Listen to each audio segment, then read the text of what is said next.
बिस्मिल्लाहिर्रहमानिर्रहीम। Second year class अपना आज का लेक्चर शुरू करते हैं। हमारा टॉपिक है रिएक्शंस ऑफ कार्बोक्सिलिक एसिड्स। तो फर्स्ट टाइप ऑफ रिएक्शंस हम देखते हैं जो कि हैं रिएक्शंस इन्वॉल्विंग हाइड्रोजन एटम। तो आपको पता है कि कार्बोक्सिलिक एसिड्स जो हैं, जैसा कि नाम से ही जाहिर है, दे शो एसिडिक बिहेवियर। तो एसिड्स की ये प्रॉपर्टी होती है कि वो आसानी से प्रोटॉन लूज़ करते हैं। तो कार्बोक्सिलिक एसिड भी जब वाटर में डिज़ोल्व किया जाए तो ये प्रोटॉन्स प्रोवाइड करता है, यानी कि हाइड्रोजन आयन प्रोवाइड करता है। तो अगरचे इन कार्बोक्सिलिक एसिड्स की जो एसिडिटी है या इनका जो एसिडिक करैक्टर है वो मिनरल एसिड्स के मुकाबले में काफ़ी कम होता है। मिनरल एसिड्स में से मुराद हमारा जैसे हाइड्रोक्लोरिक एसिड है, सल्फ्यूरिक एसिड है। तो इनके मुकाबले में कार्बोक्सिलिक एसिड जो हैं वो वीकर एसिड्स होते हैं, लेकिन बहरहाल ये वाटर में हाइड्रोजन आयंस प्रोड्यूस करते हैं। तो like any other acid the carboxylic acids will react with the base. आपको पता है कि जितने भी एसिड्स हैं वो बेस के साथ रिएक्ट करके सॉल्ट और वाटर प्रोड्यूस करते हैं। तो same is the case with carboxylic acid. ये आपके पास एक कार्बोक्सिलिक एसिड है, एसिटिक एसिड। इसको जब आप रिएक्ट करवाएंगे बेस के साथ, it will produce corresponding salt.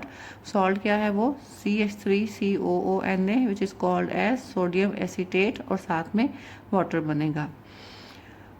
इसी तरह से क्योंकि कार्बोक्सिलिक एसिड जो हैं just like mineral acids behave करते हैं, तो ये कार्बोनेट्स और बाइकार्बोनेट्स के साथ भी रिएक्शन शो करेंगे। क्योंकि कार्बोनेट्स और बाइकार्बोनेट्स जो हैं they are also basic in nature.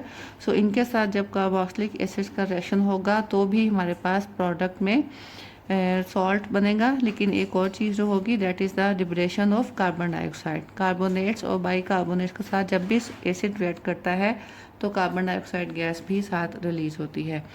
तो जब ये एसिटिक एसिड रिएक्ट करेगा सोडियम कार्बोनेट के साथ, we get sodium acetate, carbon dioxide and water. And same is the case with sodium bicarbonate. यहाँ भी हमारे पास सेम टाइप की प्रोडक्ट्स बनेंगी, sodium acetate, carboxylic acid carbon dioxide and water.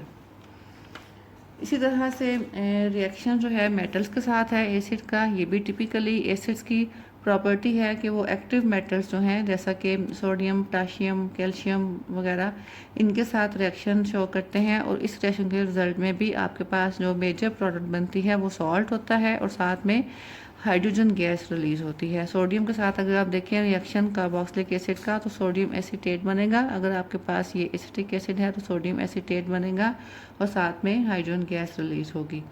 तो ये तीन टाइप के रिएक्शंस वो हैं जो कि एसिडिक नेचर को शो करते हैं, और इनमें हमारे पास कार्बोक्सिलिक ग्रुप में से हाइड्रोजन एटम जो है वो इन्वॉल्व होता है। उसके बाद नेक्स्ट टाइप के रिएक्शंस हैं which involve the hydroxyl group.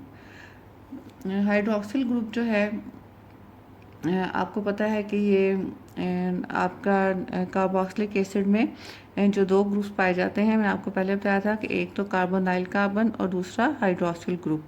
तो कार्बोनाइल कार्बन जो है इसमें आपको पता है कि कार्बन के ऊपर पार्शियल पॉजिटिव चार्ज होता है और ऑक्सीजन के ऊपर पार्शियल नेगेटिव चार्ज होता है। तो कोई भी न्यूक्लियोफाइल जो है वो आसानी से इस पार्शियली पॉजिटिवली चार्ज कार्बन के ऊपर अटैक कर सकता है। तो आमतौर पे जब भी कोई न्यूक्लियोफिलिक अटैक होता है इस कार्बोनाइल कार्बन के ऊपर, तो उसके रिजल्ट के तौर पर जब ये एडिशन ऑफ न्यूक्लियोफाइल होगी तो ये जो हाइड्रोक्सिल ग्रुप है which is directly attached to carbonyl carbon, it is eliminated from the carboxylic acid. ये OH ग्रुप जो है ये यहाँ से रिमूव हो जाता है या निकल जाता है। तो इस तरह से हम कार्बोक्सिलिक एसिड के हाइड्रोक्सिल ग्रुप को किसी भी सूटेबल न्यूक्लियोफाइल से रिप्लेस कर सकते हैं। वो न्यूक्लियोफाइल कॉमनली जो न्यूक्लियोफाइल हम इसमें देखते हैं जो कि रिएक्ट करते हैं कार्बोक्सिलिक एसिड के साथ, वो हैं हेलाइड आयन, एल्कोक्साइड, जनरली हम इसको कहेंगे एल्कोक्साइड्स, और NH2 आयंस, ठीक है, एमाइड आयंस। तो इनके करस्पॉन्डिंग जो प्रोडक्ट्स बनेंगी जब हेलाइड आयन रिएक्ट करेगा कार्बोक्सिलिक एसिड के साथ, तो हमारे पास बनेंगे हेलाइड्स, यानी कि एसिड हेलाइड्स बनेंगे।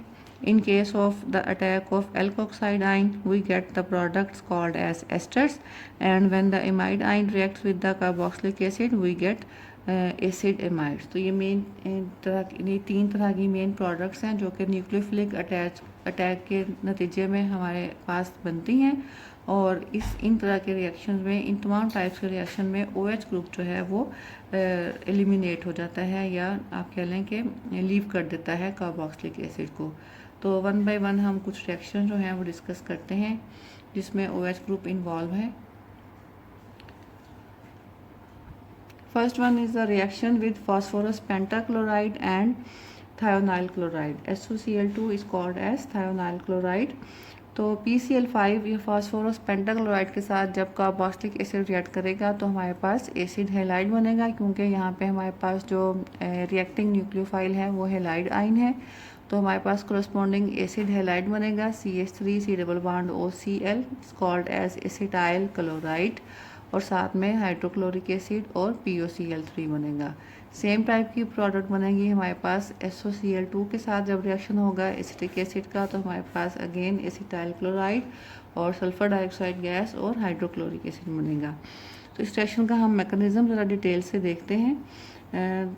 सपोज आप रिएक्ट करवा रहे हैं एसिटिक एसिड को थायोनाइल क्लोराइड के साथ, तो फर्स्ट स्टेप जो है that is the removal of HCl। आपको पता है कि कार्बोक्सिलिक एसिड जो है आसानी से प्रोटॉन देते हैं, तो यहाँ से प्रोटॉन जो है वो अलग हो जाएगा और यहाँ से क्लोराइड आयन अलग हो जाएगा।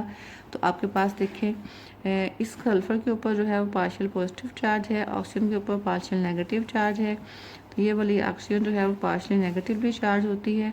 तो ये ऑक्सीजन जो है ये अटैक करती है इस सल्फ़र के ऊपर, और जब ये सल्फ़र के ऊपर अटैक करेगा तो यहाँ से ये क्लोराइड आयन जो है वो अलग हो जाएगा। तो देखिए हमारे पास प्रोडक्ट क्या बनेगी, ये CH3 C double bond O। इस ऑक्सीजन ने नया बॉन्ड बनाया है इस सल्फ़र के साथ, ये मैंने शो किया सल्फ़र के साथ इसका बॉन्ड। सल्फ़र के साथ जो चीज़ें ऑलरेडी अटैच हैं वो आपने लिखनी है। डबल बॉन्ड के ज़रिए से ऑक्सीजन अटैच है और क्लोरीन अटैच है, और ये क्लोरीन जो है वो यहाँ से अलग हो चुका है, यहाँ से प्रोटॉन अलग हो चुका है। तो ये प्रोटॉन और क्लोराइड आइन आपने यहाँ पे अलग से मेंशन कर दिए।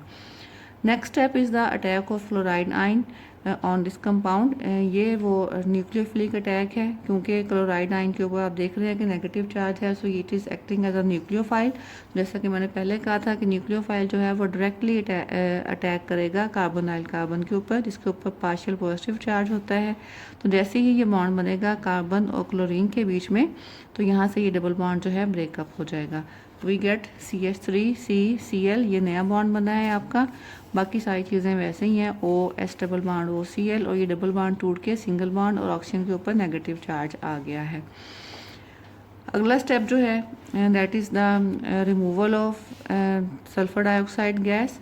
तो उसके लिए ये आपके पास ऑक्सीजन के ऊपर जो नेगेटिव चार्ज था ये यहाँ पे शिफ्ट होता है between oxygen and carbon to form the double bond. ये डबल बॉन्ड जो कि टूटा था वो अब दोबारा से बहाल हो जाएगा, और जैसे ही डबल बॉन्ड बहाल होगा तो ये जो कार्बन ऑक्सीजन बॉन्ड है ये ब्रेकअप हो जाएगा, और यहाँ से क्लोराइड आयन भी अलग हो जाएगा। अब देखें ये आपके पास एक पोर्शन तो ये बन गया कंपाउंड, ये CH3C डबल बॉन्ड OCl बन गया एसिटाइल क्लोराइड। दूसरा आपके पास ये बना है that is sulphur dioxide gas SO2, और क्लोराइड आयन यहाँ से अलग हो गया है। यही क्लोराइड आयन जो यहाँ से अलग हुआ है ये इस प्रोटॉन के साथ मिलकर HCl बना देता है। तो ये पूरा मैकेनिज़्म है, आपने ऐसे ही स्टेप वाइज मैकेनिज़्म जो है वो याद करना है। तो जब आप मैकेनिज़्म को समझ लेंगे तो फिर आपके पास स्टार्टिंग एसिड कोई भी हो आप उसके कोरस्पॉन्डिंग प्रोडक्ट बना सकते हैं। इन रिएक्शंस को आपने ख़ास तौर पे मैकेनिज़्म के साथ ही तैयार करना है। Next is the reaction of formation of ester. ये कार्बोक्सिलिक एसिड्स का बहुत ही इम्पोर्टेंट रिएक्शन है, एग्जाम्स में बहुत ज़्यादा आता है। This reaction is also called as esterification, क्योंकि इसमें प्रोडक्ट जो है वो एस्टर बनता है, इसीलिए इसको एस्टेरिफिकेशन भी कहा जाता है। तो आपने याद रखना है that the reaction between carboxylic acid and alcohol in the presence of dilute concentrated sulfuric acid is called as esterification। ठीक है, reaction between carboxylic acid and alcohol in the presence of concentrated sulphuric acid is called as esterification. Product में हमारे पास क्या बनेगा, ester और water बनता है। तो इसका मैकेनिज़्म देखते हैं। ये आपके पास 4 स्टेप मैकेनिज़्म है। पहला स्टेप में आपका कार्बोक्सिलिक एसिड जो है it takes a proton from sulphuric acid. जो हमने सल्फ्यूरिक एसिड मीडियम में ऐड किया है, तो क्योंकि सल्फ्यूरिक एसिड जो है वो एक स्ट्रॉन्गर एसिड है as compare to carboxylic acid या एसिटिक एसिड, तो इसलिए सल्फ्यूरिक एसिड जो प्रोटॉन देगा लूज़ करेगा उसको आपका कार्बोक्सिलिक एसिड एक्सेप्ट करेगा। तो ये एक्सेप्ट करेगा तो यहाँ पे ये इस ऑक्सीजन के साथ ये प्रोटॉन आके अटैच हो जाएगा। तो we get this type of compound. Oxygen के ऊपर पॉजिटिव चार्ज इसलिए आया है क्योंकि ऑक्सीजन यहाँ पे 3 बॉन्ड बना रहा है। सो इस स्टेप को हम कह सकते हैं प्रोटोनेशन ऑफ कार्बोक्सिलिक एसिड। अगले स्टेप में इस प्रोटोनेटेड कार्बोक्सिलिक एसिड के ऊपर आपका अल्कोहल जो है वो अटैक करेगा। अब अल्कोहल में ऑक्सीजन के ऊपर जो है वो लोन पेयर ऑफ इलेक्ट्रॉन्स होते हैं, तो इसलिए ऑक्सीजन जो है वो it acts as a nucleophile, और न्यूक्लियोफाइल ने अटैक करना है इस कार्बोनाइल कार्बन के ऊपर। और जैसे ही ये नया बॉन्ड बनेगा, किसके बीच में बनना है नया बॉन्ड? कार्बन और ऑक्सीजन के बीच में, carbon from carboxylic acid and oxygen from the alcohol. तो जैसे ही ये नया बॉन्ड बनेगा, यहाँ से डबल बॉन्ड ब्रेकअप होके इलेक्ट्रॉन पेयर ऑक्सीजन पे आ जाएगा। तो उससे एक तो कार्बन की वैलेंसी भी इंटैक्ट रहेगी, 4 वैलेंसी, और सेकेंडली ये पॉजिटिव चार्ज जो था ऑक्सीजन के ऊपर ये भी कंपनसेट हो जाएगा। अब आप ध्यान से देखें आपने प्रोडक्ट कैसे बनानी है। ये सी के साथ OH ऑलरेडी लगा हुआ है, डबल बॉन्ड टूट गया और ये OH भी एसएस लगा हुआ है। नया बॉन्ड जो बना वो मैंने यहाँ पे शो किया है। अभी देखें इस कार्बन का नया बॉन्ड बन रहा है अल्कोहल की ऑक्सीजन के साथ। अल्कोहल की ऑक्सीजन के साथ जो कुछ अटैच है वो आपने एसएस लिख देना है। एक तरफ इथाइल अटैच है और एक तरफ हाइड्रोजन अटैच है, और ऑक्सीजन के ऊपर फिर दोबारा यहाँ पॉजिटिव चार्ज, क्योंकि ऑक्सीजन जो है वो थोड़ा टाइम के लिए इस तरह से 3 बॉन्ड बना रहा है। This step is called as the attack of alcohol. अगला स्टेप जो है it is the proton transfer step. इसमें प्रोटॉन जो है वो शिफ्ट होता है। देखिए वही वाली चीज़ है, मैंने इसको दोबारा यहाँ पे लिख लिया है। तो यहाँ से ये जो प्रोटॉन है ये यहाँ से शिफ्ट हो जाता है इस हाइड्रोक्सिल ग्रुप के ऊपर, और ये इलेक्ट्रॉन पेयर जो कि ऑक्सीजन और हाइड्रोजन के बीच में बॉन्ड बना रहा था ये ऑक्सीजन के ऊपर आ जाता है ताकि ये पॉजिटिव चार्ज ख़त्म हो जाए। देखिए हमारे पास क्या बना, CH3 सी के साथ OH अटैच है। ये OH जो था इसने एक प्रोटॉन यहाँ से ले लिया तो ये OH2 बन गया, और ऑक्सीजन के ऊपर पॉजिटिव चार्ज क्योंकि अब यहाँ पे ऑक्सीजन 3 बॉन्ड बना रहा है, बाकी ऑक्सीजन और C2H5 ऐसा रहेंगे। So this step is the proton transfer के एक पॉइंट से दूसरे पॉइंट पे प्रोटॉन जो है वो ट्रांसफ़र हो रहा है। Is the removal of proton and water. अब ये देखें ये जब यहाँ से इस मॉलिक्यूल OH ग्रुप ने एक प्रोटॉन लिया था तो ये OH2 बन गया, तो ये OH2 या H2O यहाँ से वाटर की फॉर्म में अलग होगा, ये वाला बॉन्ड टूट जाएगा, और इधर से ये प्रोटॉन अलग होगा। तो ये इलेक्ट्रॉन पेयर जो ऑक्सीजन और हाइड्रोजन के बीच में था ये कार्बन और ऑक्सीजन के बीच में आके डबल बॉन्ड बनाएगा। अब देखिए आपके पास क्या बना प्रोडक्ट, CH3 इसके साथ ये डबल बॉन्ड O बन गया, यहाँ से प्रोटॉन निकल गया है, यहाँ से ये वाला बॉन्ड भी टूट गया, वाटर निकल गया है। इस कार्बन के साथ अब क्या अटैच है, OC2H5, तो ये आपका बन गया एस्टर, और वाटर और प्रोटॉन जो है वो रिमूव हो गए। ये वो जो प्रोटॉन रिमूव हुआ है ये इनिशियली वही प्रोटॉन था जो कि इसने सल्फ्यूरिक एसिड से लिया था, तो ये अपना काम करने के बाद दोबारा से रिमूव हो गया है।